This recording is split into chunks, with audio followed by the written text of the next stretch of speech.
So we have Pete Warden in the audience. Pete is the director of NASA Ames.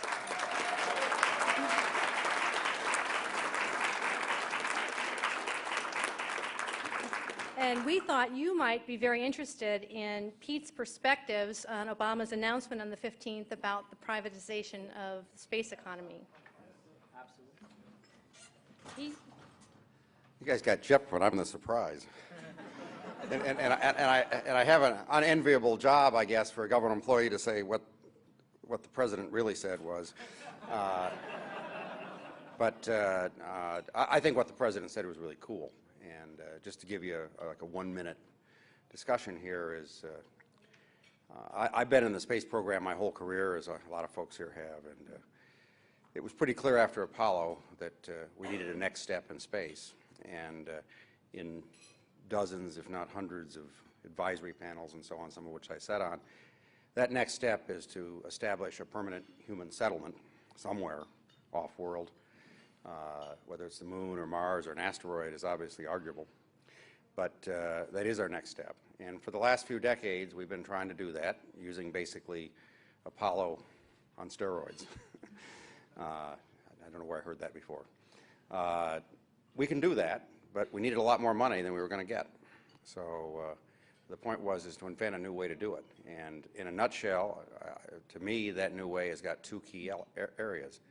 The first, and maybe the most important, is to do what America always does best, in turn getting what I'll call the trucking company to low Earth orbit, turn it over to the private sector. And we think we can save a lot of money there. Second is to have NASA do what we do best, and that's to do really cool new things. So that cool new thing, as far as I'm concerned, is building for the first time a true spaceship. Something that people can get into, and you don't have to argue whether you're going to the moon or Mars or an asteroid. It can take us there. And we think that technology is here. We think it can be developed in the next decade. Indeed, some of the plans will have us flying some of these things, small-scale models, in a few years. So I'm very excited about it, and we need the private sector. I think we will have settlements in other worlds when you can buy a ticket to go there, and it's the private sector is going to get us. So welcome aboard, and by the way, I'm available for big bucks consultancies after I retire. So. Thank you.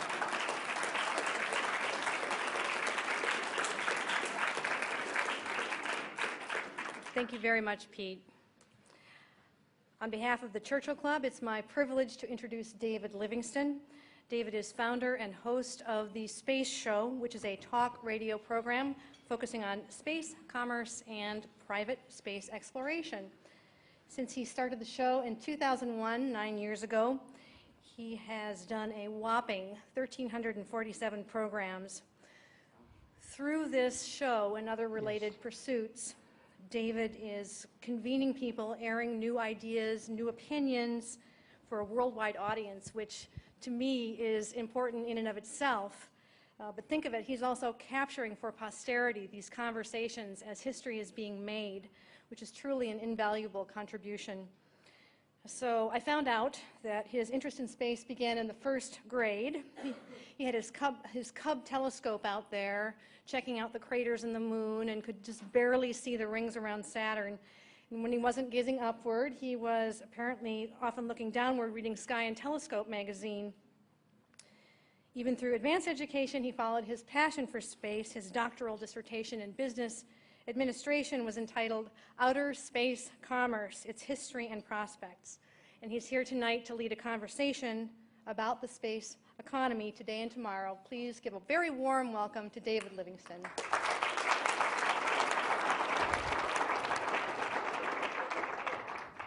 Thank you very much, Karen. It's an honor to be here at the Churchill Club, and I appreciate all of you coming out. Let's get into who is here to my left on this great panel. So they're each going to introduce themselves. Peter? My name is Peter Diamandis. I serve in a couple different relevant capacities as Chairman CEO of the X Prize, co-founder, managing director of Space Adventures /Zero G, and the Chairman and Vice Chancellor of Singularity University. I'm Bill Gregory, former NASA astronaut. The words founder and CEO are nowhere to be found on my resume. And I can assure you that if I won the Powerball today, I still wouldn't come close to the entrepreneurial and financial statements that the rest of these guys have. So I'm not here from an investment point of view or a business development point of view. I'm here sort of to throw in the actual having the experience of flown in space and grown up through both the military and also through the NASA program. I'm Naveen Jain. I'm founder and CEO of Intelius. Before that, I was a founder and CEO of InfoSpace. And I work with Peter on some of the X Prize stuff and looking at some of the space commerce about, we know the next frontier is space, and we're trying to figure out what are the different things we could do to make sure that they can be commercial success. And I'm Bob Richards. I'm the founder and CEO of Odyssey Moon Limited. We are competing for the Google Lunar X Prize with the X Prize Foundation, building a business model for a transportation service to the moon. Prior to that, I was a co-founder of the International Space University with Peter, and worked on a couple of flight programs, including reaching the planet Mars with a robotic spacecraft together with NASA was nice enough to put a lander under my instrument, and we flew to Mars together. And really a passionate believer and advocate of professional and personal and commercial space in partnership with the new NASA that we see emerging, which I think is a really grand future for all of us. Thank you. I know many of you that are here, but I don't know a lot of you. So if you'll bear with us for about 2 minutes or 3 minutes, I'd like to turn to NASA here on my left. And I'd like to put into context some of what you will likely hear tonight, because I'm not sure that everybody really understands what's involved in going to space, what we mean, orbital versus suborbital, the type of energies we're talking about, why a rocket is so dramatically different than an airplane, a jet airplane. So, Bill, can you do a like 101 real quick over at the graduate school level for our audience? I'll give a quick thumbnail sketch. There's a tremendous difference between launching, going straight up, barely reaching 70 miles above the surface of the Earth, seeing the sky go dark, seeing the curvature, and then coming straight back down and landing. To get to orbit and reach 17,500 miles an hour, which is orbital velocity, or 25,000 feet a second, 5 miles a second approximately, it takes just a tremendous amount of energy. And the shuttle, as it sits on the pad, weighs a little over 4 million pounds. And the shuttle itself is actually the whole unit. It comprises the orbiter, which is the part that orbits the Earth and comes back and lands. Most people call it the shuttle. It's actually the orbiter. The external tank, the 2 boosters, that entire mix, the orbiter, which orbits the Earth and comes back, only weighs about 250,000 pounds, usually less than 250,000, depends on the payload. So what you have to grasp is this: 1/16 of the weight of the shuttle sitting on the pad is the orbiter and the payload. 15/16 is fuel and a little bit of structure to hold the fuel. So it takes just an unbelievable amount of energy to get to orbit in 8.5 minutes. And the tougher part of the equation is you have to dissipate all that energy coming back down. So that's one of the really tricky parts, is getting rid of all that energy that you put in very quickly. And when we slow down for our deorbit burn, we actually only slow down about 3%, plus or minus, over the Indian Ocean. So 97% of the energy and the speed is dissipated through heat and different maneuvers during the reentry. So I just wanted to kind of put that in context so that you have a good feel for what it's going to take technology-wise and physics-wise to get up to, say, the space station, let alone get to an asteroid or the moon or Mars. What speeds are you reaching when you get to orbit? Again, about 17,500 miles an hour, and you have to do a circularization burn, otherwise you come back down. But it's very speed critical. A few hundred feet per second is the difference between sinking and swimming. Okay. Also, to put it into context, you're going to hear a lot about budgets and money and what we can afford and what we can't afford, because I'm sure we'll be talking about the administration's policy program and fiscal year 2011 budget. So to put things in context, the 2005 NASA budget was about $16.2 billion. And you'll laugh at this, but the global potato chip market in 2005 was $16.8 billion. And the global junk food market was $48 billion, almost 3 times what we spend on space. And we do a hell of a lot, and have done a hell of a lot with what we do on NASA's budget and how it has benefited humanity, not just the United States and wealthy countries, but all sorts of countries. So those are some comparisons, and we can start off, let's just start off with the President's plan for fiscal year 2011, which is the budget. Peter, you want to summarize it, and then can you do a good summary and what we're talking about, and then we'll start in with questions at that point. Sure. It follows on the words of Dr. Warden. So the President, in coordination with the senior staff at NASA headquarters, put forward a budget with $6 billion of more spending than planned over the next 5 years to buy commercial products and services and do more research and development. So as Pete said, our plan, constellation plan for going back to the moon, when it was analyzed by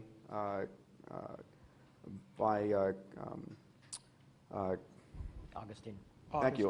By Augustine, said we don't have enough money in the budget to actually pull it off. The problem with space programs are that if you have 99% of the money to get there, it means you don't get there, right? You can't make it 99% of the way to orbit. If you miss by a few hundred feet per second, you come back down. So a NASA program of going to the moon that doesn't have enough money, gets 90% of the money required to get there, ends up eventually being canceled. And the challenge that Augustine said is we can't actually pull it off with a budget that's allocated. And all the other problems going on Earth, can we support it? So he said, let's in fact invest in, it's the most logical thing I've ever heard from NASA in the last 20 years, let's fundamentally invest in commercial programs, fundamental R&D, that can bring the cost of getting to space down. Because with all due respect to the beautiful vehicle you flew on, at $1 billion a flight, with 6 or 7 people on board, that's over $100 million a seat. It's extraordinarily expensive. To put a number in perspective, if you do the theoretical calculations of the amount of energy it takes to put you and your spacesuit into orbit, we heard a little bit about 15/16 being fuel. Well, you can all do the high school experiment of mgh, potential energy, and then 1/2 mv squared to go into orbit. It's about 5.6 gigajoules of energy. If you bought it off the electric grid over here, at 7 cents a kilowatt hour, the amount of dollars it would take to put you and your spacesuit into orbit, it's about $100. So it's the level of inefficiencies we have in the current rocket technologies are extraordinary. We are still using in the rockets today the same technology that we used in Chinese rocketry 1,000 years ago. They're just far bigger. You burn something in a tube and hot gases come out the other end. So the question is, we need to change the equation. We need to make things more efficient. And that's what the new budget is, investment in R&D and commercial opportunities.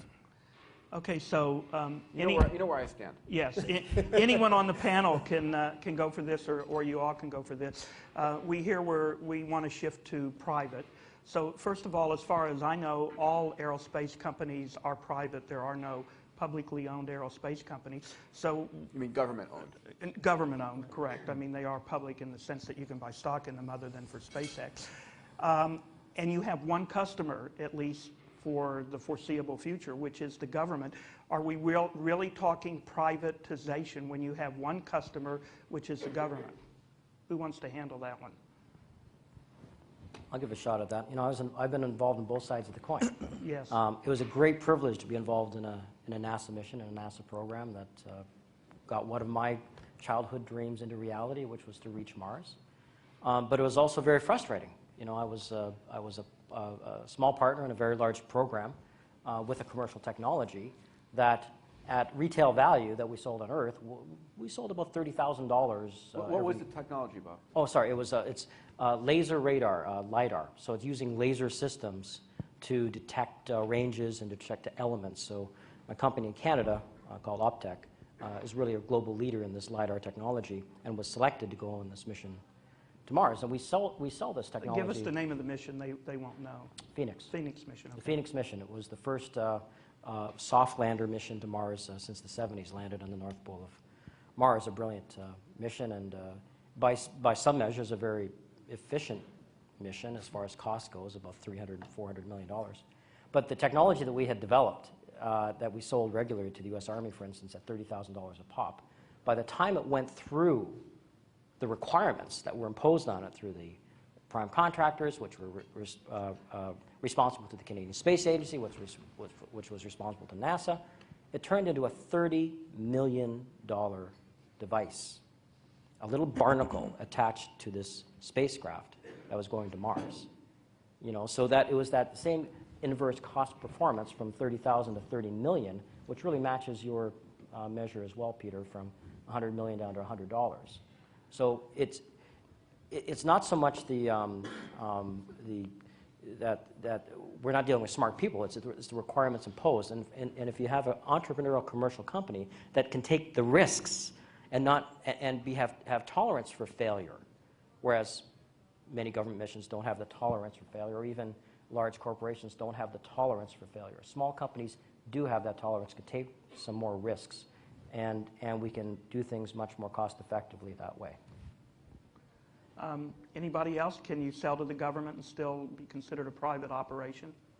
Absolutely. I mean, there are many, many private companies whose sole business is to sell to the government.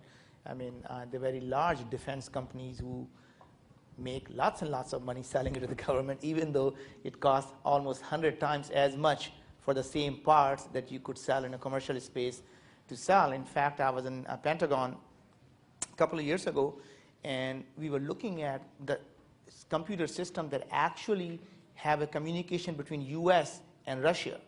And these communication systems were running on 386.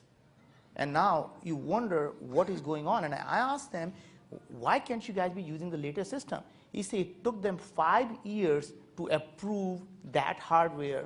And then when it was approved, which was 386 was what was approved, to find even the 386 chip by the time was impossible.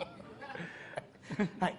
And it cost them more money to get that 386 system that could have bought the latest state-of-the-art system, 10 times more.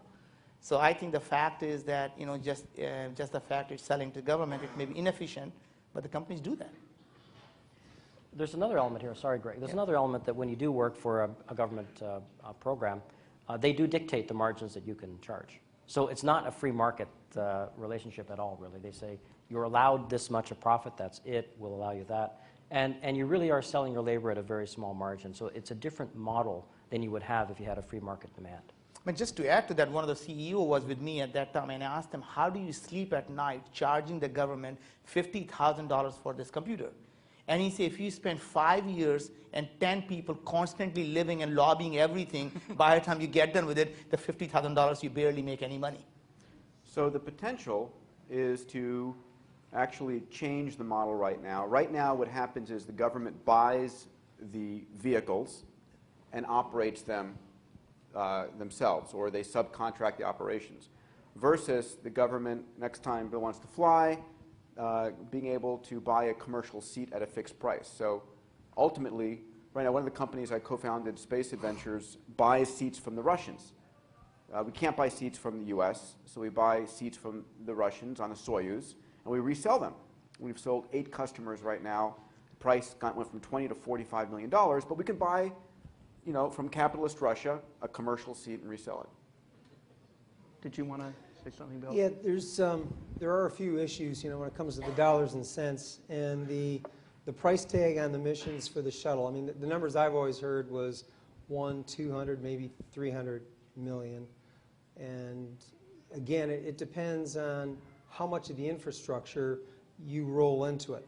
But the big problem with the older technology is the fact that it does take so long to develop it. It does take so long to make it proven. And once it is proven, NASA is tremendously reluctant to change things, because once they have something that works, and of course they don't go to the extreme of the Russians, where they're still launching cannonballs into space, but the bottom line is that they are very conservative. Those 5 GPC computers that fly the space shuttle, your laptop, possibly your BlackBerry, but certainly your laptop has much more computing power than they do. However, those 5 computers operate in sync every single step.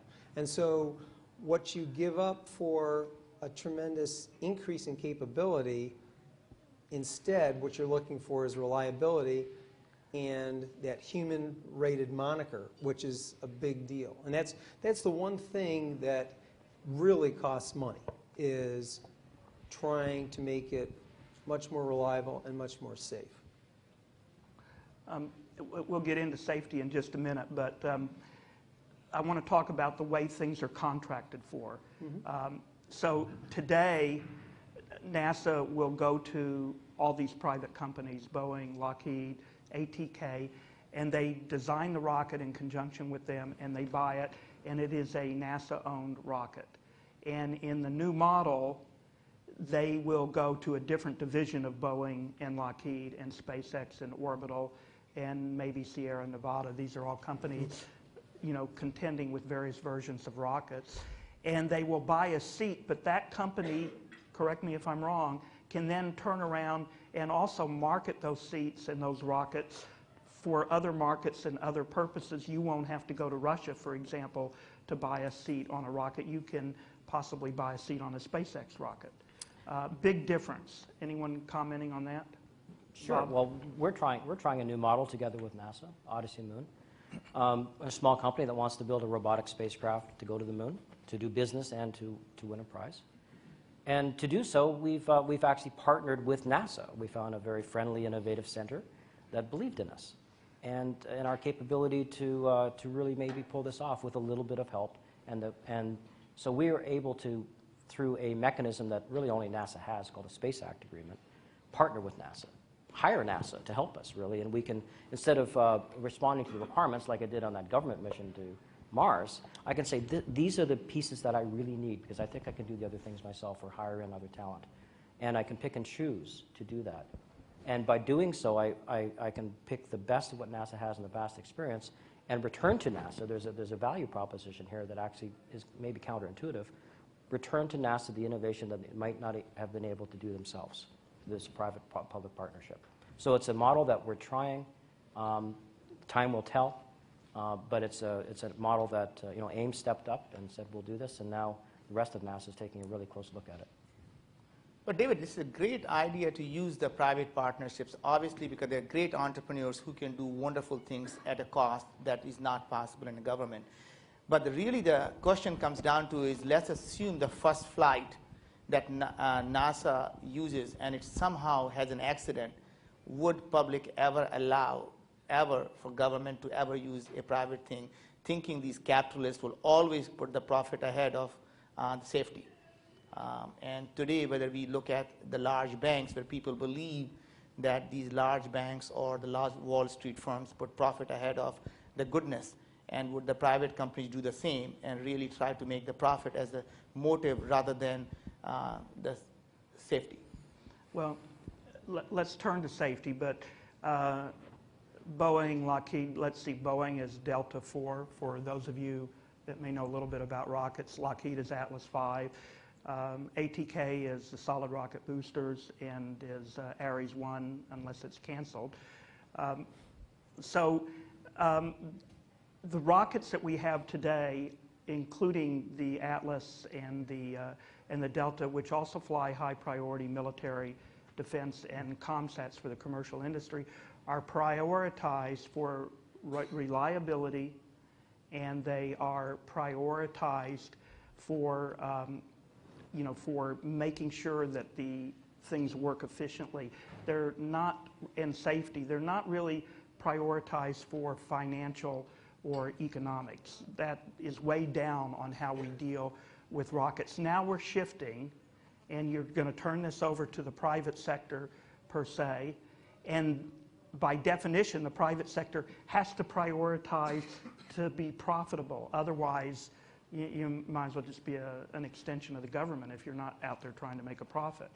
So it is a fundamental shift to prioritize for being profitable. So you hear a lot of criticism that private sector can't do this safety-wise. So let's talk about safety and how these rockets are prioritized, and can the private sector prioritize for reliability and for safety and for cost effectiveness? Who wants to give a stab at that? I just got to throw something out. You're making me chuckle because the running joke in the astronaut office is you're walking out to the shuttle, you're walking out to the vehicle that was produced by the lowest bidder. So money's always been a factor. It's just that over time it becomes the established civilian program versus everybody competing. Who wants to talk about safety and So going I'll to the jump private in. sector? Yeah. So I have zero doubt that the private sector can optimize for both. I think the fact of the matter is, first and foremost, they're going to have to meet a certain specs provided by NASA for safety, period. You either meet them or you don't. There are very strict specifications on what a man-rated, excuse me for the women in the audience, but it's called a man-rated vehicle, can or cannot do. And then the question is, on top of that, can you develop it and operate it at a lower cost? Each of us fly in airplanes that meet FAA specifications, and we have extraordinary levels of safety. And all of us buy commercial computers that work extraordinarily well in the Winnipeg winter or the Texas summers. So commercial industry can actually provide. The difficulty is that today we only fly. How many shuttle flights were there in the last couple of years? In a great year, we'll do 6 shuttle flights. 6, 7. In a bad year, we'll do 2 or 3 shuttle flights. So we operate a vehicle 3 times a year. 6. That's not a marketplace. The nice thing is when we get to commercial rates where we're flying dozens or hundreds or thousands of times per year, that's when you start getting reliability by virtue of flying often and learning from those experiences. The reason a shuttle operates the Southwest operates 737 so efficiently is we fly it a lot and we learn. The orbiter, we were supposed to fly more than one a month. We were supposed to 50 originally. times a year was the original. Yeah, originally 15 or you're something talking years, yeah. 50. Close to one a week. And so obviously the expectations were not met, and that would have, of course, driven the cost down. A good example of the human-rated, and that changed during the Clinton regime, by the way. It went from manned spaceflight to human spaceflight officially. But one thing I want to point out is those computers that we have on the orbiter, they work flawlessly, or very close to it. The laptops that we use, that we flew, those things would hiccup several times every day because they're not space rated. And so that's where the differentiation is. That laptop computer that I was using, cutting edge technology, slick as far as everything that it would do, but it wouldn't stand up to the radiation of low Earth orbit. We're not talking about going to the moon. We're not talking about going to Mars. And so therein lies the problem, and therein lies the challenge. And I'm not saying the commercial side can't do it, because that's who's been doing it. I mean, Lockheed Martin, Boeing, these are all commercial companies. They operate aircraft, but space is a little bit different. And so it's just a bigger challenge. It's an opportunity to excel. Maybe we could take a look at the public reaction to disasters in space, and that might give us some insight into when something disastrous happens in space. Those of us who were around when Challenger exploded on launch, or when Columbia on return, these are things that emotionally impact us. It shuts down the entire program. We don't shut down the airlines when there's an aviation disaster. We don't not get in our car the next day when there's an accident on the highway. But when something happens in space, we shut it down, and we say, oh my gosh.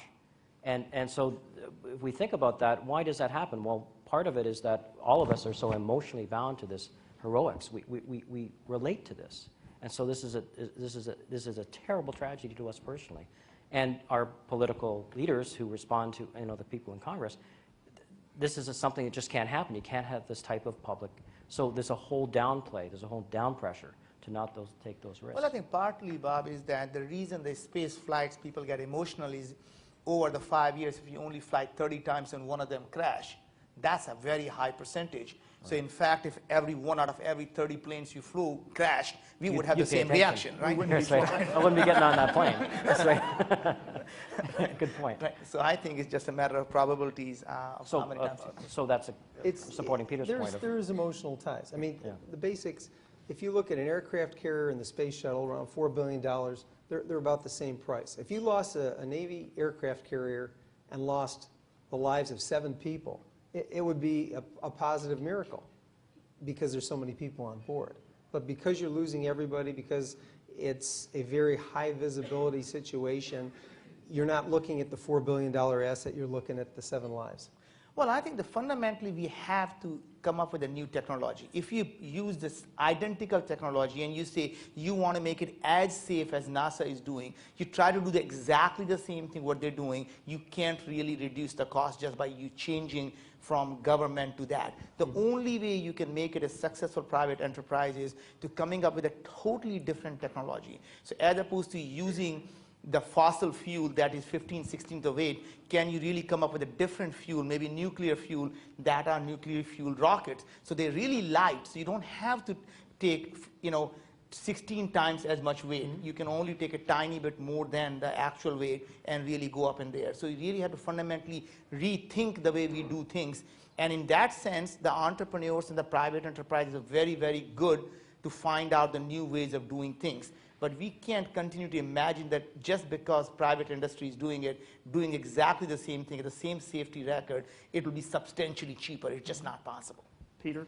So Karen introduced me, and I mentioned myself that I serve as chairman of Singularity University, and hopefully many of you know what that is. It's a university that we started here in Silicon Valley, partnered with a number of companies. It's based at NASA Ames at Pete's facility. And the premise is that there are a number of technologies that are in rapid exponential growth that are basically fundamentally changing the world. And these technologies, AI, robotics, nanotech, bioinformatics, computers and network systems, human-machine interface, nanomaterials and such, are technologies that are changing at such a rapid, fast rate that they have the potential to address the things that Naveen said. And I've been a passionate space cadet since my childhood. And the thing that's most important in my life right now is the growth in this university, because it has the potential to transform space. It has the potential to do things radically different. And unfortunately, it's also, the rate of change is an anathema to large corporations and governments. Because large corporations and governments don't have the ability to try things moving at that rapid rate of change because it's taking a big risk. And if you take a big risk, then if you have a high probability of failing, then there's a stock hit or congressional investigation. In the entrepreneurial world, especially in computers, the premise is fail often, fail early. Because if you fail rapidly, then you can experiment and try things and find out what works. Unfortunately, you've got the failure is not an option concept as well going in the space program, and there's a dissonance there. So how do we encourage rapid failure, rapid iteration, not with human life, but with subsystems, robots, the stuff that's going on Google Lunar X Prize, so that's what I think we absolutely need to change things in space and bring the cost down dramatically. Go ahead, and then I want to take us I just had one thing, because we're talking about change. I do want to point one thing out. Constellation actually was a major change. If you look at the history of human space, Mercury, Gemini, Apollo, Space Shuttle, Space Station, every one of those programs was run by the company that is now engulfed by Boeing, okay? So when they had Constellation, when they competed Orion, most people did not think that Lockheed Martin had a chance because they were commercial space. They really didn't have a human space presence. Oh, I left one thing out. I left out the lunar module, but that was Grumman, and Northrop Grumman was teamed with Boeing. So the one team had the entire history of human space of experience on that team. And yet, the Lockheed team was selected. And one of the reasons, and I was tied to this because I was at Honeywell, one of the reasons is because Honeywell Avionics was going to use avionics that are used today in Boeing aircraft in the 777 and then the follow-on 787. So instead of using a bunch of research and development money in an attempt to speed things up and make them more reliable and going commercial, what the Lockheed team did was say, okay, we're going to take millions of hours worth of experience in these avionics, we're going to put them in the spacecraft instead of developing a new technology and sending that out to the aviation world. So there was a change, and I mean, a solid rocket booster as your main stage for Ares 1, we've never done that before. Bottom line is that we used 2 boosters on the space shuttle, but only for 2 minutes and 5 seconds of every flight. Flight lasts 17 days, ATKs involved for 2 minutes and 5 seconds. And I would say that if we hadn't lost Challenger, people wouldn't know Thiokol any more than they know Aerojet, that does the OMS engine, that does the deorbit burn. So it's a case of, I think, Constellation, specifically Orion, was a step in the right direction, but for many, it's not a quick enough step. And unfortunately, NASA is somewhat of a dinosaur. It's difficult to move. And I believe that most of the folks up here would like to see quicker move. And so that's where their challenge is. Their challenge is getting NASA to respond quicker. Not that they don't respond, but it's just a very slow, painful process. Let me take us in a shift of direction. Gentlemen, we're in, I'm going to say, sort of a weird investment market in the United States and possibly globally. Many of us who are younger have not gone through what we're going through now, and many of us my age, this is about as intense as it's been, although there were some other rough times before.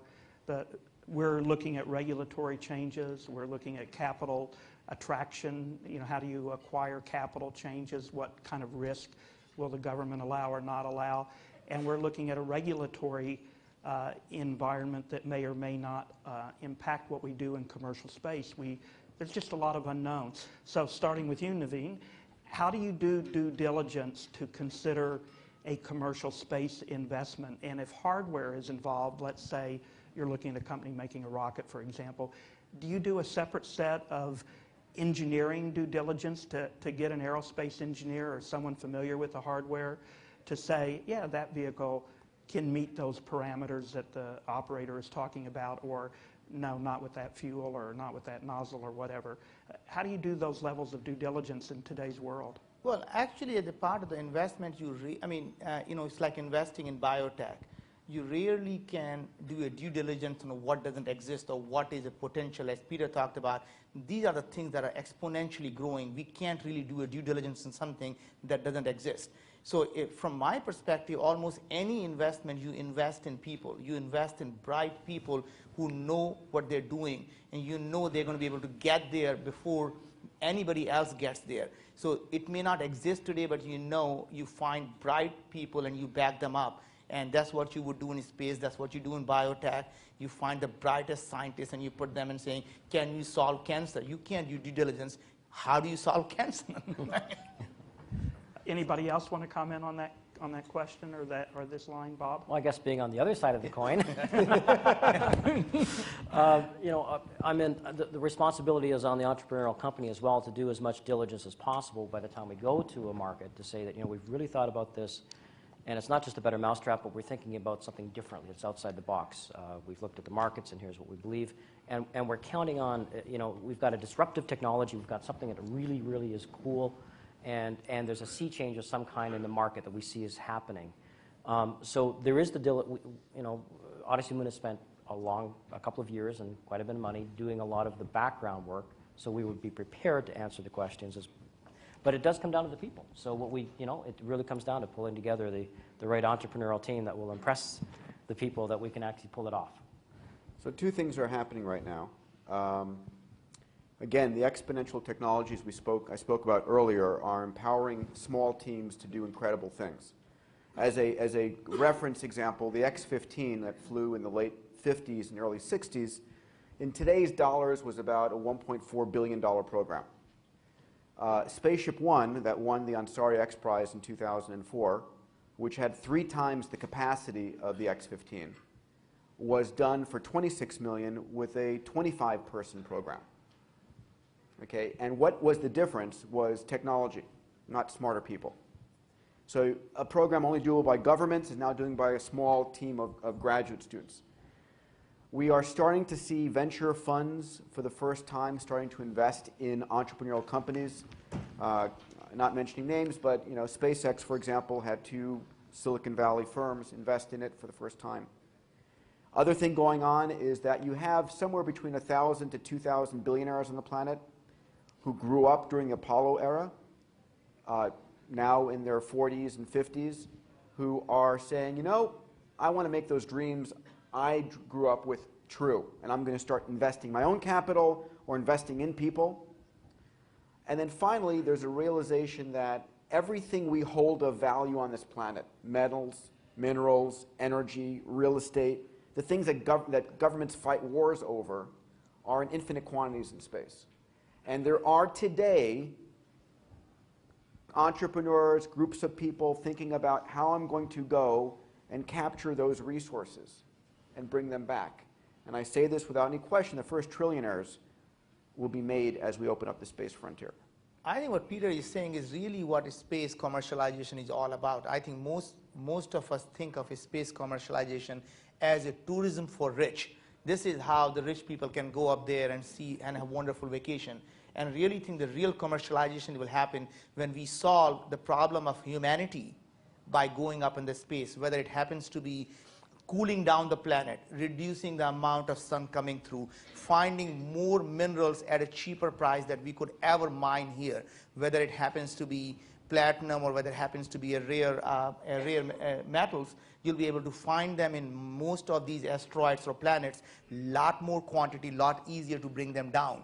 So I think the fundamental issue really comes down to is, are these two different things? I think one of the gentlemen I was talking to before this, he said there are so many problems of humanity right on this earth. Why are we talking about space? Why are we spending so much brain cycles and money in space? Well, the fact is they are not disconnected. You can solve the problem of humanity on this planet by being on other planet, whether, as Peter said, finding new space to live so you don't have to fight over it. Finding more source of energy so you don't have to go to Iraq to find that oil anymore, right? You could have the mirrors up in the sky that could direct the energy even in Seattle, so you could get a lot of sun in Seattle and really actually get the solar energy there. You made him drop his crackberry. Look at that. Well, Naveen's really hit, this is absolutely what it's about. It's about the perspective that we get and the ability we have through commercial activities together with governments to bring the benefits of space back to Earth. When I haven't gone to space yet, but I'm going to. I just know I am. I look for that privilege. But when I go out to space, I'm not going to be looking out. I'm going to be looking back. I want to see my world. No matter how far I am away from the planet Earth, I'm going to want, where's Earth? Oh, yeah, that's it. And I'm going to be thinking about how precious that world is. And it's only by, I was privileged to be able to be taught by Carl Sagan. If some of you know that, I became the special assistant to Carl back at Cornell when he was actually looking into comparative planetology. And it's by looking at other worlds and understanding other worlds that we understand our Earth a lot better. It was through, we arrived at Mars, to Mars once with an orbiter and found all the scientists were disappointed because there was this global dust storm. You couldn't see a bloody thing. It was all covered. But as the dust dissipated, and you could measure and see the difference in what the dynamics of the atmosphere, scientists started thinking about, well, what happens on planet Earth? It led to the idea of a nuclear winter and, all. So it's by looking at other worlds that we absolutely get a much broader capacity to understand our planet Earth and help affect change here. See, what I think the biggest advantage for commercial entities is they are not saddled by the mindset, the financial mindset of the government. The way the government operates is budget minimization. They get a fixed pot of money, And that's all they have. And they have to do whatever they can to stretch it as far as they can. I think it's distributed around 50 states is what they have to Well, do. they kind of do the peanut butter thing, that's true. But in industry, profit motive is what drives you. And you know that if you spend a little bit more money, but you get a much bigger buck, that's easy to sell, and that's where all of these folks have had their success, which I admire from a great distance, mind you. But the bottom line is that if you take a satellite, a highly expensive satellite, and launch it into low Earth orbit, you've increased its value, but not a great deal. If you take a bunch of liquid hydrogen, fuel that's needed on orbit, and put that into orbit, the value of that fuel has climbed tremendously. So there are very important and very lucrative opportunities for commercial industry. And because they're not saddled by a fixed budget, you know, and if you look at the NASA budget, with the exception of just a couple years of Apollo, it's been less than 1% for the entire 50 years of NASA. Okay, I want to take us in another direction because we're marching toward the Q&A time. Last week, a poll came out. I think it was by the Everett Corporation. I don't know how many of you saw it. And it polled the general public about space. So 52% of the people said that the reason we should go to space is for what is called planetary protection, protecting Earth against an incoming meteorite or asteroid or something of that nature. 48% said we should do space to learn more about protecting the Earth's environment, whether it's climate change or something else. Nothing else registered. 22% of the American people knew that the president had put out a new policy suggestion. That's it, 22%.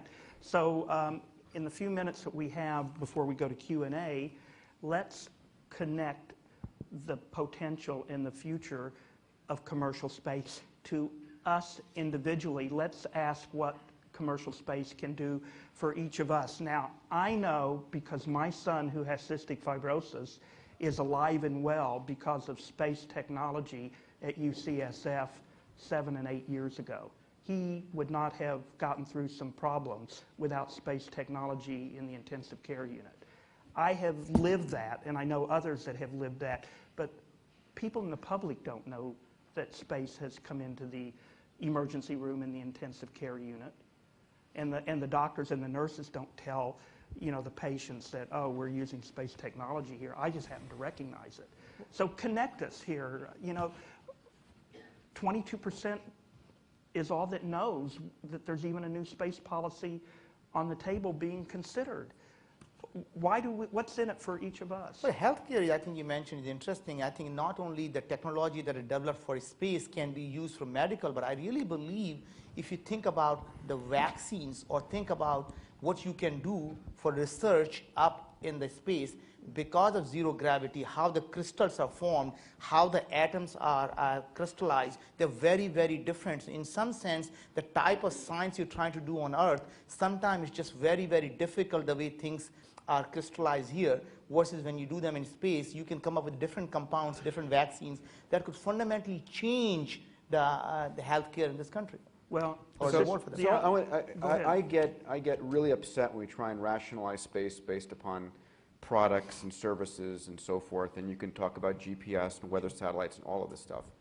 Here's the biggest issue. At the end of the day, if the human race is surviving, if we're going forward, thousands of years from now, we're going to look back at these next few decades as that moment in time when the human race moved off the planet to the stars. It's either going to happen now or something's really screwed up and we've set back a long way. And when we do that, I want you to think about the fact that the language, the culture, the laws, the rules and regulations that will be the lingua franca, and I use that as a pun here, for humanity going out to the cosmos will be set. It will either be that the majority of the cosmos starts speaking Mandarin, or Hindu, or English. The fact that the majority of the scientific and technological world today speaks English and uses, you know, a majority of American technologies because British were an exploring nation. That's a fundamental issue. So the question is America going to stand firm and open up the space frontier or stand back? Because the decision, the choice, isn't happening 100 years from now. It's happening these next 2 decades. And remember the fact that Bill said about 15/16 of the cost of a rocket being fuel? That's true. By mass, not by cost. Wait. How much of a vehicle is cost for fuel? About 1%. 90% of the cost of a vehicle is labor. And you know what's the cheapest labor rates out there to build rockets? It's not America. Really? It's the Chinese today and the Indians tomorrow. So China and India will decimate us in space in the next few decades, fundamentally decimate us, unless we make some fundamental technological changes. That's the only thing that matters right now. Well, who would have thought in the early 70s, a half a century later, we haven't left low Earth orbit? Half a century by the time we would be able to get to the moon again. My friendly Americans, how many in the audience are not actually from the United States? How many live here? Well, so my point, not to, I mean, absolutely, Peter. And I'm putting on a nationalistic hat for the moment, talking That's about fine. the president's That's budget. fine. And we deal with it at the International Space University. This is what we think about all the time. We are going to space as a species. And yes, you can play the national flag. If you guys, I'm from Canada. I'm really, really happy here in Mountain View. But if you're not going to help me do it, I'm going elsewhere because I want to partner with the people who will get us off this planet. And Peter's absolutely right. We're at the precipice of one of the most incredible adventures. We'll look back throughout all of the future history of humanity at this epoch and say that this was the time. As fundamental as when the aquatic creatures crawled out onto the beaches, you know, we are transitioning into a spacefaring species. We are Homo spacians, about to... Homo spacians. Well, Well, let me go a little bit deeper because Peter is exactly right. But we're not communicating what Peter has just so eloquently and effectively communicated to this audience with the general public. So the question is, do we really care? Does the general public need to be involved? No, what percentage? They don't care. Of course not. It isn't. You know, except for a few jobs. No, the public doesn't care, which is unfortunate because the time horizon and the immediate effects are incongruous with their lives. So you would blow off trying to communicate space to the American people? No, it's why I'm focused on trying to build commercial companies to do this, because the biggest profit potentials will drive us in the right direction. So Peter, I'm going to get on the same soapbox as he got into. This country, the foundation of this country is built by immigrants. People who came to this country because we were able to attract the best and the brightest from around the world. We welcomed them with open arms, and it didn't matter whether they spoke English or not, as long as they were bright and their brains were bright. Right? My point is, it's not about the language, whether they speak English or the person next to me couldn't speak a proper English. We all were here because this was a land of opportunity, right? So the fact is, what we need to do is not only create a land, continue to be a land of opportunity, not a land of nationalistic, English-speaking people. I agree with you. I mean, I obviously made my point to be extreme, but I have one question. I think we have time for this. I don't know how many in the audience know, but you're really, with this panel, among people who are amazing visionaries. So this is an issue I explore all the time on the Space Show. And Peter is probably at the top of any list I've ever come up with. Absolutely. You know, there are lots of visionaries, and in the space cadet world, honest-to-God visionaries are a dime a dozen. What makes Peter different and Bob different, and I don't know Naveen and Bill as well, what makes them different is they have a vision, they develop a strategy, they have figured out how to implement, how to have an action plan, and how to follow it up to fruition. How do you do it, Peter? How do you do it, Peter? you want this in 10 seconds or less? Yes. No, you've got 2 minutes. I think that what, for example, Bob and I had with International Space University and replicate now with Singularity University is you have a bold vision. That's, having the bold vision is important to empower you. And then you have definable incremental steps to getting there. And it's really a matter of focusing on those. Of course, Naveen will tell you as an investor and a benefactor, one of our benefactors at X Prize, you back people. So really what we've done over the years is pulled in the team of people that you've worked with over the years that you know you can execute with to go and execute for that. It's fundamental, we've done it in space where, Salim and Rob and many others here in the audience have done it in their industries. So it's just executing with good practice. I think the thing that we have in the space world is, I would use a four-letter expletive, but I'm not going to do that, a lot of additional patience.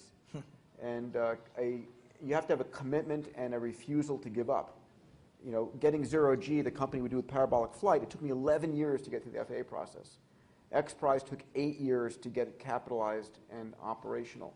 These things are extraordinarily difficult to do.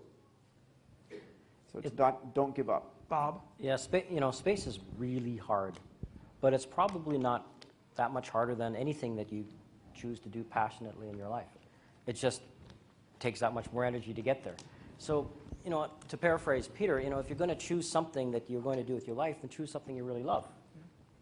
And it's definitely embracing the vitality and the enthusiasm of youth and never to give that up, right? And when you're in your 20s, you can be cute and enthusiastic, and everybody wants to help you. So the trick is, how do you keep that enthusiasm and that energy, that people still want to help you, and surrounding it. Thank you, Susan. Thank you, Susan. David, as an entrepreneur, these are exactly the same thing that Peter and Bob talk about. It starts with a passion, right? And you say you have to have a focus. And then ultimately, at the end of the day, it's not only having a bold vision, you have to have execution. You just have to go out and do it. So you have to be persistent. You have to continue to stay flexible to make sure you are able to adapt as you're learning on the ground. And it's one of those type of things. As an entrepreneur, you do exactly the same thing that Peter and Bob do. Come up with you got to be absolutely passionate about it. You wake up in the morning, day in, day out, you think about it. It has to be in your DNA. It becomes part of your bloodstream.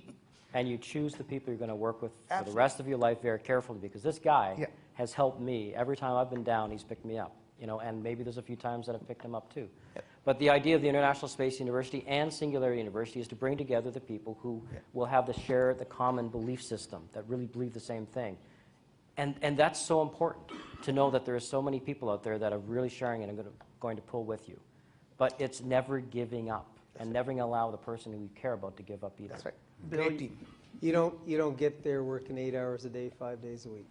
And that was true during Apollo, and people were working around the clock. And it does take that passion, but it isn't all inspiration. There's a lot of perspiration involved as well. Did you go through a similar process in your vision to become an astronaut?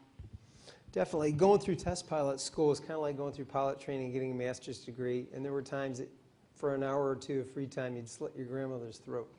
And it was just a very high pressure, go kind of thing. So the bottom line is that. Did you know this about your brothers? Yeah. But it takes a tremendous amount of effort, and finding the right people, which is what a common thread you've heard over and over. Finding the right people who are willing to devote their lives, not necessarily with any promise of financial success. That's the tough thing, is finding those special people who are, in some cases work around the clock, in other cases willing to risk their lives for the cause. I wanted to slit my academic advisors in my dissertation's throat 5 times a day for 9 months. I don't think that was the same point. Where do each of you see commercial space and space development in 5 years? And then we'll go to Q&A. Peter. So I'm hoping in the United States we'll have at least 2 or 3 commercial orbital providers in 5 years' time. I think we'll see hopefully the Google Lunar X Prize won in 5 years, which means we'll have commercial service for scientific payloads to the moon. Good luck, Bob, on that. Thank you, Peter. I think we'll see the first commercial asteroid missions going out there to try and claim some of these trillion-dollar rocks. And I think we'll see the cost of a seat. So on orbital flights, right now we charge $45 million to go on the Soyuz. Anybody interested, please see me afterwards. I think that price will come back down below 20. And I think we will see the cost of suborbital flights on Virgin Galactic's about $200,000 a seat now. I think we'll see that price drop below $100K. And hopefully, in 5 years' time, we will have the first at least 1,000 seats flown off in suborbital flight. Okay, Bill? I'm going to pick one specific technology, nuclear power. People get scared of nuclear power. We have great difficulties putting nuclear generators to produce energy on spacecraft. Well, I think the United States is going to come around. You know, we basically haven't started a new nuclear power plant since 3 Mile Island. And the bottom line is, how many people have been killed at a nuclear power plant in the United States of America? 0. How many Navy personnel have been killed on ships powered by nuclear power plants? 0. So I think that as we look at the different technologies, I think that's one of the more viable options, getting away from the chemical equation and having thrusties go out the tail end. I'm thinking that the American people as a whole are going to be much more like the French and start to embrace nuclear power on the ground and also in space. That'd be great. Naveen? Yes. Just to, talk about power plants, as you mentioned, that I've been on 3 of them in the USS carriers, and they're all nuclear power, and they're all run by the nuclear power plants. So we have been building nuclear power plant for a very long time, and we continue to build them, and they are extremely safe. We just got to get the Navy guys to run them. Okay. Those great uniforms they had. Yeah, that's true. But as Peter pointed out, next 5 years, first of all, is, there's going to be so much. It's very hard for us to even know what's going to happen. These are the kind of things, once we get the first step, we don't know what the second, third, and fourth, and fifth step is going to be. Because the human mind is, once they see what is possible is today versus what's going to be possible, what they will think from 2 or 3 years from now is going to be very, very different. But there is no two ways about it. We will have the suborbital flight for under 200K, and Virgin Galactic will fly. And I believe those flights will come down where you'll have millions of people flying at maybe $10,000, $25,000 cost, which could be a decent vacation spot if you could go spend 2 weeks up in the space somewhere and spend 25K. It's no different than going to Hawaii, I suppose. Bob? In 5 years, we'll have a world so dramatically different from the one we have today. If you think 5 years ago and think 5 years ahead, that's not it. It's 10 times that. Yeah. We will be looking back 5 years from now on the seminal events of the IPOs of the SpaceXs of the world and thinking back, my gosh, we're living in a brand new world. There'll be a market capitalization out there for private commercial space that will completely be a game changer that will help enable us to go further and faster. And the smaller entrepreneurial companies will be coming in the wake of all of that and being able to find much friendlier markets and capitalization. And this will be an entire new world 5 years from now, and I'm really looking forward to being part of it. Question and answer, Karen? Yes.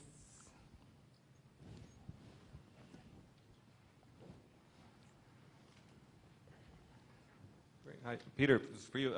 You mentioned, well, we know about the Ansari Space Prize. You mentioned a little bit about the Google Prize. Are there other space-oriented X Prizes going on? Thank you, Dan. Dan's one of our early New Spirit of St. Louis benefactors at X Prize. We are looking at a number of X Prizes in the space arena. One of them, for example, that I'm very excited about would be a fundamental change in launch technology. We call it the Beam Power Launch X Prize. So the notion is that I'm interested in getting space on the exponential growth curve as well. If you look at the cost of going to space for the last 40 years, it's been flat or going up as labor costs have gone up. So how do you change it? Not by a little bit. You know, Elon is doing a good job of reducing it by a factor of 2 or 3. How do you reduce it by a factor of 50 or 100? And so we are looking at a $1 million X challenge and a $10 million prize. And I've got a benefactor I'm talking to right now about this.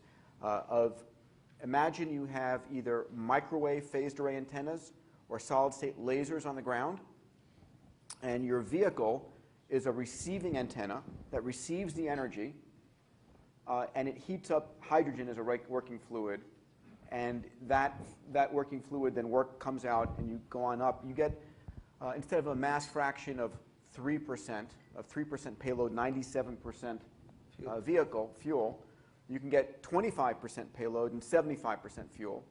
And you get ISPs, which is a unit of efficiency of your propulsion, instead of 350 or 400 of over 1,000. It basically would bring your performance down by a factor of 50, performance up by 50, a factor of 50 to 100. So we're looking at an X Prize for the first team that demonstrates that. And I'm working right now with Air Force, DARPA, and Navy to do a demonstration program. I think it's technologically feasible today. It would be a fundamental state change, like going from propellers to jet engines. Well, on that, how about space elevators? I'm not a big fan of space elevators. I think you know, the 100 gigapascal tensile strength of materials you can get there, but the complexity of actually having to build that structure and of building it and so forth, I think it's, you know, Arthur C. Clarke, a friend and a mentor, had it in science fiction, and I think for a while it's going to stay there. Hi, my name is Christina Celli, and I'm a grad student at Stanford. So thinking back 5 years, I had high hopes that we would accomplish a lot more with commercial spaceflight by now. You know, I thought that by now there'd be several companies offering suborbital flights. And for example, if I look at the SpaceX website, the last time I checked, they still had a launch date for 2009 for the Falcon 9. So some of you said that you believe that in the next 5 years, a lot more is going to happen. So I'm wondering, you know, what is going to change and how is this going to happen, maybe in a little bit more detail. Well, it's kind of an exponential thing. We're at the early stage of a line that's going to go like this. And it looks like nothing's happening right now, but just be patient, persistent. You know, we're going to be seeing SpaceX launching very, very soon, hopefully successfully. But in the next 2 to 3 years, you're going to see a lot more entrepreneurial companies come online. And all of a sudden, it's going to be popcorn. You know, so it's going to happen. You know, Bob said something very important, which is the first private company to do an IPO in the purely commercial space arena. I think that could be a Netscape-like event. Remember, when Netscape went public as one of the early first .com companies, you know, to go public, people said, "Wow, I can make money there," and capital started flowing in, and it opened up the markets to that. So if you have one of the companies do a public offering. You do have a lot of companies you don't hear about. You know, Blue Origin with Jeff Bezos, who's backed it with huge amounts of capital, and they're just staying stealth right now. You got folks like John Carmack, who's doing some amazing things. In 2 days, we're debuting the Rocket Racing League. You know, Rocket Racing, one of the companies I serve as chairman of. You know, NASCAR and Formula are $5 billion operations, and we're hopefully going to be following in their footsteps. Stay tuned. We're doing a webcast on Saturday of the first multi-aircraft race. So there's a lot on the table and a lot of capital that will be spent. So, you know, we could be wrong. Maybe it's 10 years off. But there's so much wealth to be made out there. And the other thing which has changed right now is the new presidential plan. There's $6 billion being invested in commercial operations and core technologies. That's a big change, too. Let me make a stab at this, because there has traditionally been a disproportionate gap in expectations and desires of those that want to see this industry develop from the reality of those actually bending metal and trying to make it happen. And what's happening is that this gap is narrowing, and people are learning how to do it. As Bob said earlier, it is hard, it is costly. People have gone through learning skills, they're raising money, X-Corp has raised money. The suborbital industry has come up with really good plans to do suborbital research for secondary income streams on their payloads to help bring in multiple streams of income. This would not have been something that anybody thought about 3 years ago or 2 years ago even. So I think the expectation gap, which has been way out here, and the reality gap, which has been way over here, they're coming together. And I fully expect within a couple of years we'll see revenues being generated out of a lot of this market that today are still just potential and futuristic. The learning curve is getting shorter and shorter, and there are really bright, competent people working the problems. I want to say thanks because the last two guys just really led into my question. If there's going to be an SCAP-like event, and if there's going to be a huge ROI, I'd like the panel to tell us if you had to pick one thing to do first, assuming the payload technology and getting off Earth orbit is getting there, where would you go to make the most money? Being this close to Sand Hill Road, how do I get a slideshow going? Well, first of all, from that perspective, taking the example of the internet, almost 90% of the companies that will come up in that boom will go under, right? So there is a good chance, that 90% chance you're going to lose money in whatever you invest. And they're going to be 10% of the time you're going to make lots and lots of money. So that, again, the first set of companies that are going to make most amount of money are going to be exactly the same thing almost in every revolution. Is going to be the companies that provide the tools and the services, the shovels, right? So the picks and the shovels, those are the companies that are going to be selling it to billions of companies that venture capitalists are going to fund. 90% are going to go under, but all that money you can make by providing them tools and services. So the first thing you'll do is invest in shovels and picks companies and hope and let them take all the money from different venture capitalists and make money. Let me give you a thought that I got with Mark Millis. Many of you may know who he is. He ran the NASA Breakthrough Propulsion Project until it was canceled, and he deals with really far, far, far out physics. And they don't try to pick winners in their group. It's called Tau Zero because they can't pick winners. So what do they look at? They look in places, and boy, this sounds like, Peter could have said this. They look in places where nobody else is looking, and they look for solutions and answers on an incremental basis to what their ultimate question might be, but they know they can't get to that ultimate question today, but they know they have a chance of getting to this incremental and that incremental question. And then they pick really, really good people on their far out physics teams from all around the world to join with them in these kind of projects. And the winners will emerge incrementally over time. I would suggest you not try to pick a winner, but you really go after the teams. You really understand the physics and the engineering that's involved in what we've been talking about today. And you look where nobody else is looking. And you look for bread and butter things that will fuel the next level of development, the infrastructure, that which is needed. But boy, I think if you try to, in 2010, pick a winner, I think you're liable to, the odds are that you pick one of the 90% that he's talking about that takes a powder. Let me give an example of something fun. Question? Let's just narrow it down. Mineral extraction, material science, energy, which ones get hit first? So I think that the long-term biggest opportunity is resource extraction. But I agree with what Naveen said about the picks and shovels. So let me tell you two picks and shovels that, for example, this summer at Singularity University, the students are going to be studying. So the graduate students, top around the world, 30-odd countries come together and they focus on a number of big areas. One of them, because we're home at NASA Ames, is on space. And the two areas, for example, this summer they're working on, which I'm extraordinarily excited about, is how do you use exponentially growing technologies to reinvent exploration nanosats, where instead of having $300, $500 million satellites that weigh thousands of pounds, tonnage going out, how do you do that in something that costs a few $100,000 and weighs a few tens of kilograms? Because literally we're fundamentally changing. So that's one area, okay? How do you shrink things by a factor of 1,000? The other area is engineering biological systems. So how do you use biology engineered for deep space to go and eat an asteroid and spit out water, oxygen, hydrogen, certain metals?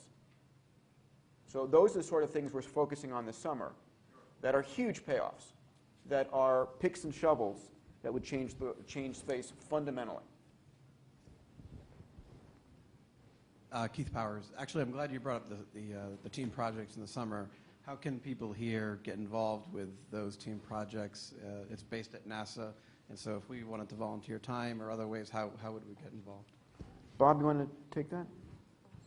Well, absolutely. Well, first of all, you would get in touch with us at singularityU.org. But we also have lots of receptors for advisory capacities, and we're also lively looking for people to help us get the students here. So, Peter? I will mention on the way out tonight, as you exit, there's a Singularity University reception room. If you want to come and see the students who are coming and learn about the program, please stop on your way out. That room will be open.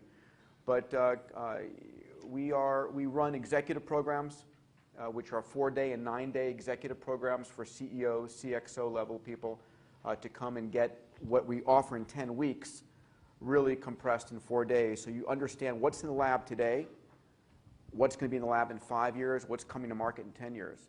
Because frankly, we're living in such a disruptive environment that billion-dollar companies are going out of business overnight, and billion-dollar companies are coming out of nowhere because of these exponential technologies. So we've tried to bring that in to teach the students, but also to bring it to Silicon Valley companies. So come on by and stop by afterwards as you're leaving and learn more about SU. Thanks. You actually got into a little bit of this, but we are running into some resource constraints, and you mentioned rare earths and other materials. So I'm very interested. How soon do you think we might see asteroid mining or things of that sort, or if you will, resource acquisition for terrestrial or non-terrestrial use? Well, I think the next, as Peter would tell you that the next 5 to 10 years is definitely going to happen. And there are going to be companies out there who will make it happen in the next 5 to 10 years. So we're not looking at more than a decade out here. I think it's fascinating that the president set asteroids as a goal. I think at least one individual I know in this room had something to do with it. And it's incredible for both planetary protection and for resource. There's a concept called one planet living that people may have heard about. The notion is that we should all take the resources on Earth and divide it by the number of people on Earth, and that's the amount of resources you get. Well, that's great if you're living in sub-Saharan Africa because you get a lot more. But if you're living here in Silicon Valley, it means your showers last 30 seconds. You get 1/10 the food you normally eat, and it sucks. And if you go to oneplanetliving.org, the website, it will tell you to sustain the level of living of the average North American, we need 5 planet Earths. And so that's ridiculous. We can't have 5 planet Earths, so we should shut down. And well, that's a very myopic, that's Club of Rome thinking from the 1960s. The fact of the matter is we can get extra resources. The Earth is a crumb in a supermarket filled with resources. We need to change that perspective.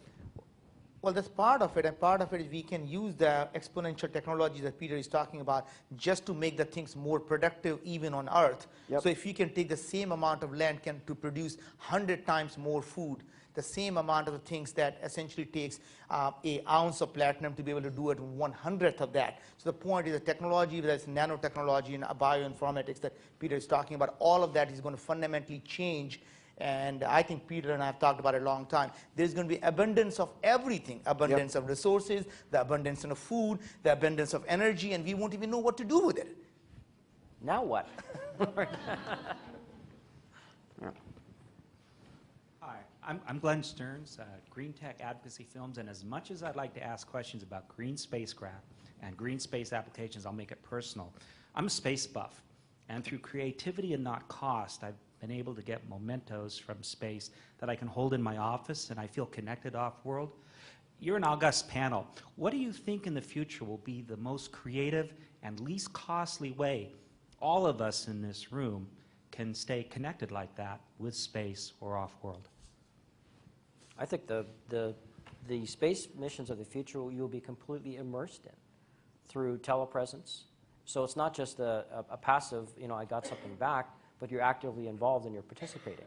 So we'll be able to send messages to the future and archive ourselves. We can back ourselves up, our families, our plants, our dogs, or whatever you want to do.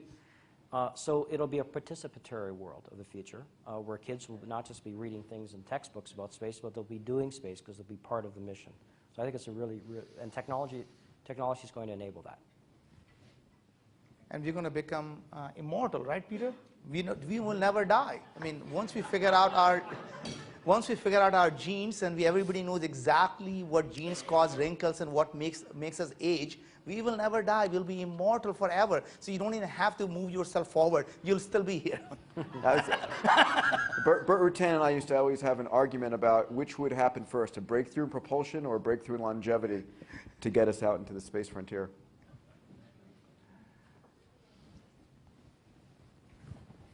Hi, Shannon McElroy. This is kind of a question back to Earth. And I'm wondering, given the mission of the X Prize, do you also invest in exploring the oceans, given that it's 2/3 of our planet is water and the highest percentage of life on Earth is actually in the oceans? So for instance, Hawk's Ocean Technologies, the flying submarines, any investment in that area? So we conduct X Prize work in 4 areas. Exploration, which is space and underwater, and I'll come back to that in a moment, energy and environment, life sciences, and education and global development.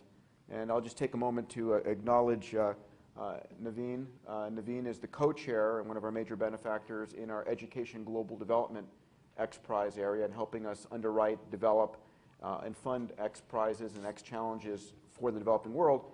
In the oceans arena, Eric Schmidt's underwritten us to do some work, and we've been looking at X Prizes in oceans in 4 areas.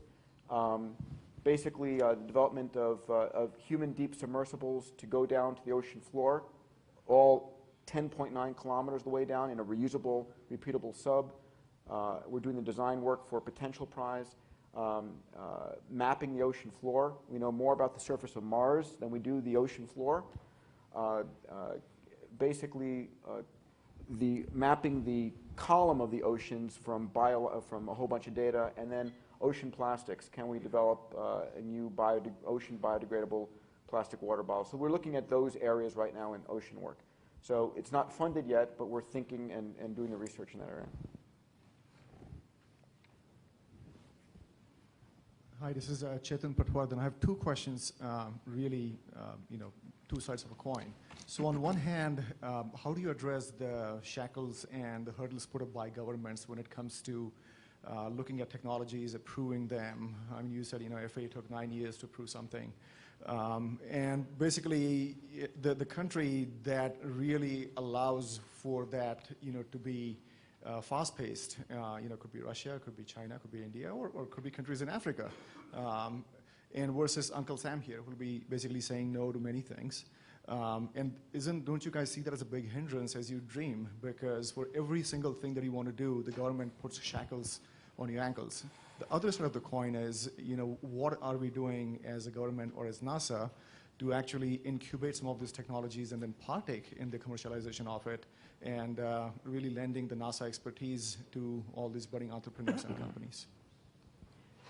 I think the president's plan in that sense is very, very good. I mean, it's essentially saying NASA to do the fundamental research that private companies just will not spend time and energy on.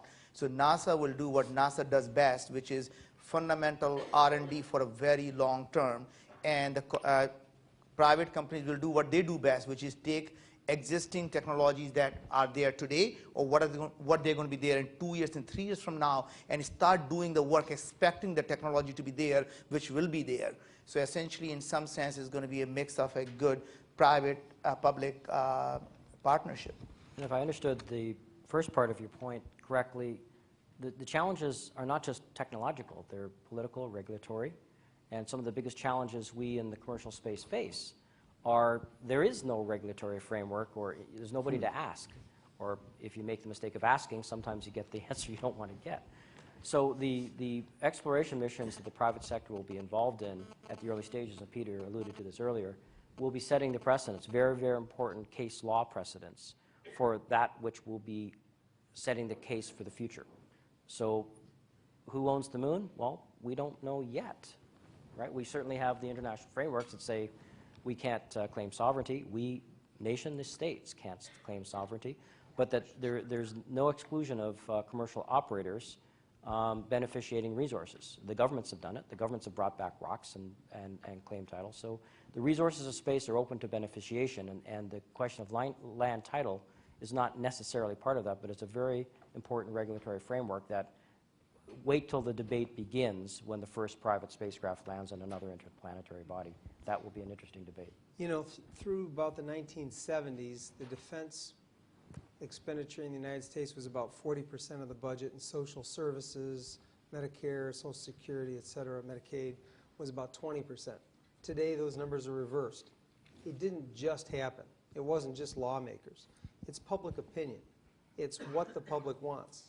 If you want to see things advance, you have to sell it on the public. I would say one of NASA's biggest failings is NASA has just never really captured the imagination and the excitement of the general public. You have a movie that comes out, Apollo 13, everyone gets all excited about it, and they just can't seem to hitch the bandwagon on and carry on with that excitement. So if you want to see space move ahead, you convince Oprah that space is the greatest thing since sliced bread. Seriously. You get America excited about space, and by God, people will stop saying, well, no, we're spending too much on space. They'll be saying, well, we're spending more on potato chips, we're spending more on pizza, or gosh, we're spending less than a penny of our tax dollar. Why aren't we spending more? But until you get the average American excited about it, like they are about the NFL or NASCAR or et cetera, until you generate that kind of widespread excitement, I really don't think you can have the grassroots effort to get the funding and the effort, and the youth being excited and saying, yeah, that's what I want to do. I don't want to be a doctor. I want to be a lawyer. I want to work on the space program. I want to be part of going to Mars.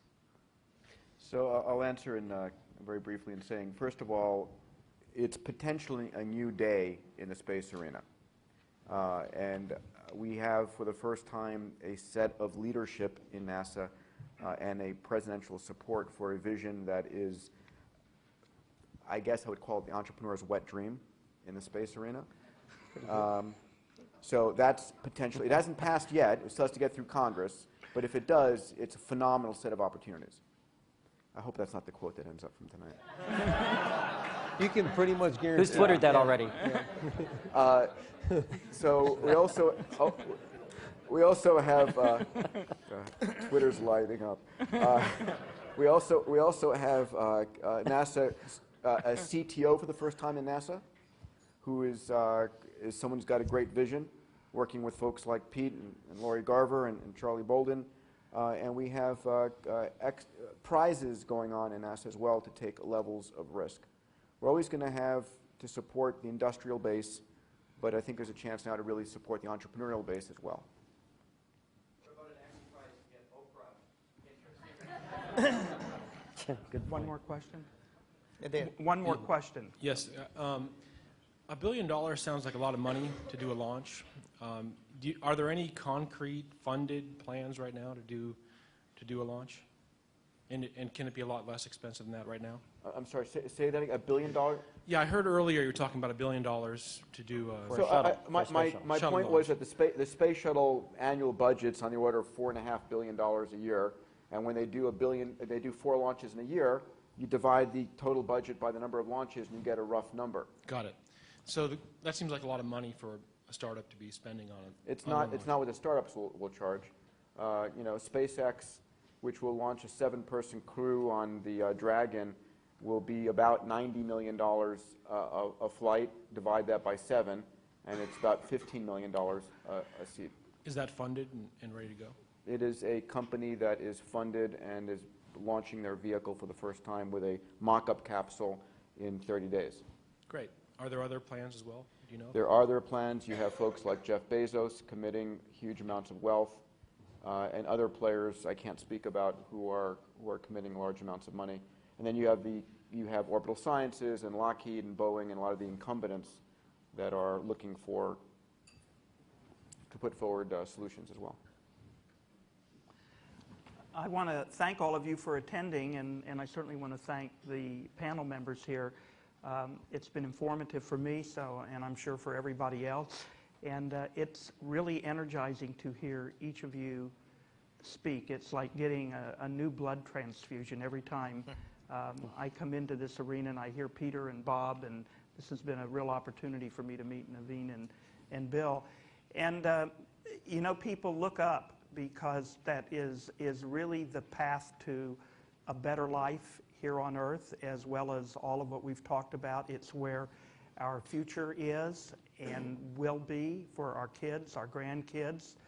And if we don't seize the moment, we're all going to be losers. I mean, there's no other way to talk about it. It's costly, it's hard, it's time-consuming. We're making great progress. And seriously, spend some time looking up, and it'll really change your outlook. And if you hear things about space and it doesn't sound right or you don't understand it, get a hold of somebody who knows something about it and ask them. And don't just, you know, take for granted what you hear, because often it has nothing to do with reality. And again, thank you to the panel, and thank you to all of you, and to the club and Karen. I appreciate it.